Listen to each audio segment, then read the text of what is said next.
Hello everyone, Skippy here, and welcome to One Piece episode 1062. Directed by Ryosuke Tanaka from his and Katsumi Ishizuka's board and supervised by Keita Saito, Katsumi Ishizuka, and Midori Matsuda. With Sanji's fight with Queen complete last episode, it's going to be interesting to see how young and talented director Ryosuke Tanaka executes Zoro's climactic action. With the large help of the series action animation linchpin Katsumi Ishizuka doing a good half of the storyboard himself this time, rather than just storyboarding one big scene and that only. Couple that with strong ADs including our character designer as well as of course the promise of several different animators on board, let's get into things right away and see just how well this episode stacks up as an action-packed package.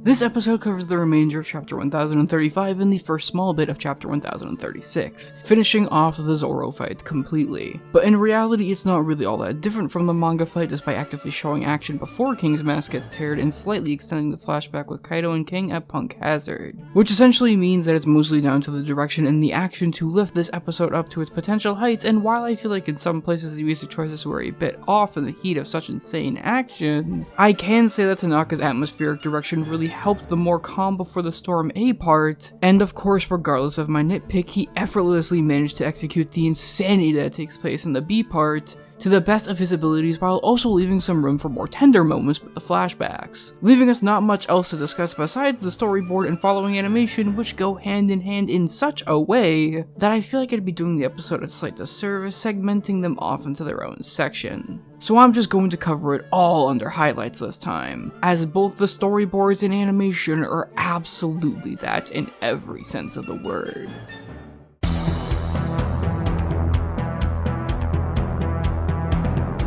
While of course you get the more tender and dialogue heavy flashback in the middle of it, and it's not like Zoro and King don't talk during their fight at all, but it's really the action animation and the storyboards that create them that carry the absolutely massive weight of this episode. As Tanaka's A part is much more concerned with more finessed and choreographed action that does the best of what it can with Zoro's more flashy style of fighting, while still infusing it with such lovely background animation that the animators on board can play around with no matter the area. And even when it does get big and flashy, you can still feel Tanaka's essence and understanding of action every which way that has colored him as one of the strongest action directors on the show, with his vision being supported by quite a few fantastic animators on its own and by a lot of atmospheric colors to boot. And when it also has a brief dialogue but still crazy strong storyboard debut from Hone, bringing the delicate staging that you usually see him bring to his action to King taking off his mask, fitting in like a glove with the rest of Tanaka's offerings and looking absolutely stunning at the same time. But nothing quite prepares you for when action animation powerhouse Katsumi Ishizuka takes over, and the general action as a whole changes to the more insane and visceral action that the man is more often known for, with every single cut having his sense of timing and pacing that makes it almost seem as if every single attack could be a climax in of itself. With an extra dose of background animation even more ambitious than Tanaka's around every corner, that perfectly encapsulates the area the fight takes place in as a battlefield, with a grand majority of the key animation list being on this half of the episode, with people like usual Ishizuka collaborator Christian BM and even Black Clover's own Ista doing his incredibly ambitious and high-octane board justice and delivering tenfold on every scene, including the ones that almost don't feel like One Piece because of how bizarre they can get in an of course fucking great way, especially as the episode reaches its climax and even after when it keeps moving and moving even when Zoro is no longer fighting King, with Ishizuka himself taking the large brunt of correcting all the action animation and making sure it matches his storyboard by peppering everything with his kinetic faces, messy in all the right ways line work, and loose and beautiful effects work,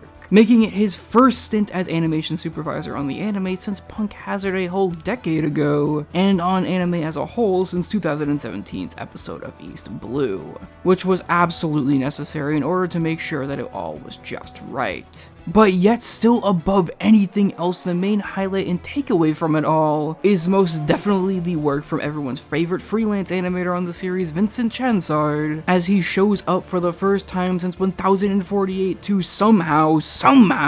one-up his own best cuts on the series from not even a year ago with a background animation extravaganza as Zoro launches up towards King while he blasts his multiple fire dragons down at him, doing what Ishizuka's board obviously required while also imbuing his own insane ideas into it all too, delivering one of the most jaw-dropping cuts in One Piece and Toei anime as a whole. It's fucking ridiculous. No matter how much more I add, I always feel like I'm only scratching the surface at what this episode is and what it truly accomplishes. With insanely well done action storyboards and the right talent on board to bring it to life, it's just a seemingly never-ending action spectacle that even amidst all the madness still managed to have a heart at its core, with King's loyalness to Kaido and Zoro's to Luffy being emphasized towards the end and showing you just how it all affected the battle itself for the two combatants. It's wildly ambitious, and I'm honestly just shocked that an episode like this was even possible so soon after Sanji's episode, even with a recap in between the two. I say it all the time, but seriously, thank you to all of staff on board, including especially Tanaka and Ishizuka, for creating such an incredible achievement for the One Piece anime that simply wouldn't have been possible before Wano, and giving Zoro fans a really kick-ass ending to his fight. Next week's episode obviously won't end up being that great, as it's pretty much designed to be low priority after this one, with Masahiro Hosoda directing and Toshio Deguchi being the sole animation supervisor for the first time in a while, likely handling all of, if not most of the animation himself for an episode that will certainly help the anime recoup after this platinum offering. Anyways guys, that's it for now. I'm Skippy, and yeah, just like last time, I'm gonna go lay down now.